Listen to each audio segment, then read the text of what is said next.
આર્થિક રીતે સદ્ધર કોને કહેવાય?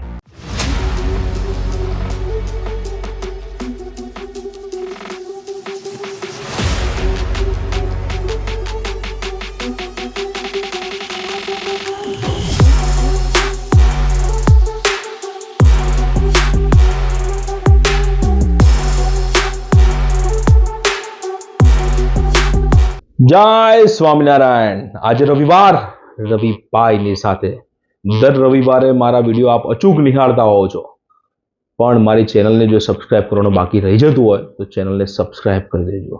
ભગવાન સ્વામિનારાયણ આપને સુખી, સ્વસ્થ અને આર્થિક રીતે સંપન્ન જીવન આપે એવી એમના ચરણોમાં પ્રાર્થના। આજે એક નવા વિષય સાથે હું આપની સમક્ષ ઉપસ્થિત થયો છું। આર્થિક રીતે સદ્ધર કોને કહેવાય? બહુ અગત્યનો પ્રશ્ન છે અને બહુ અગત્યનો વિષય પણ છે। જે વ્યક્તિ પોતાને અને પોતાના પરિવારની જે જવાબદારીઓ સમયે પૂરી કરી શકે એને આર્થિક રીતે સદ્ધર કહેવાય।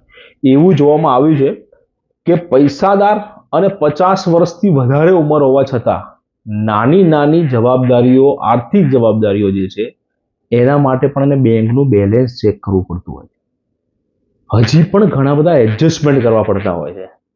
એક વિચારવા જેવી બાબત ખરી કે નહીં? 50 વર્ષની ઉંમર અને 20 લાખ રૂપિયાથી વધારે વાર્ષિક આવક હોવા છતાં પણ જો બેંક બેલેન્સ ચેક કરવું પડતું હોય પોતાની નિયમિત જવાબદારીઓ પૂર્ણ કરવા માટે, તો ખરેખર વિચારવા જેવી બાબત।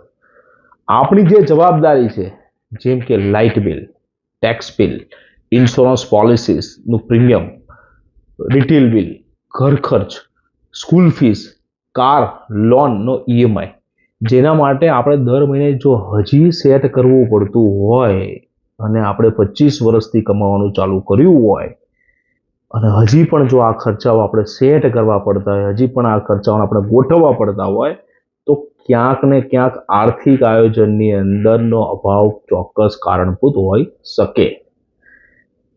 ખાસ કહેવાનું એ કે આવતી પેઢીમાં જો આવું ના જોવું હોય તો આજથી જ આર્થિક આયોજન કરજો।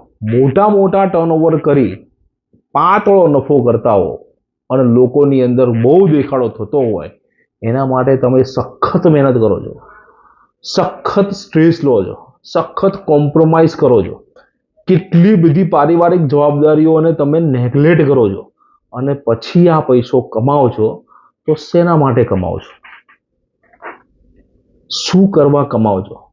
જ્યારે શાંતિથી તમે વિચાર કરશો ને ત્યારે તમને એવો આઈડિયા આવશે કે સારું આપણે કરીએ છીએ શું, શેના માટે કરીએ છીએ અને શા માટે કરીએ છીએ? આ 3 પ્રશ્નો ખાલી આ પોતાની જાતને પૂછજો।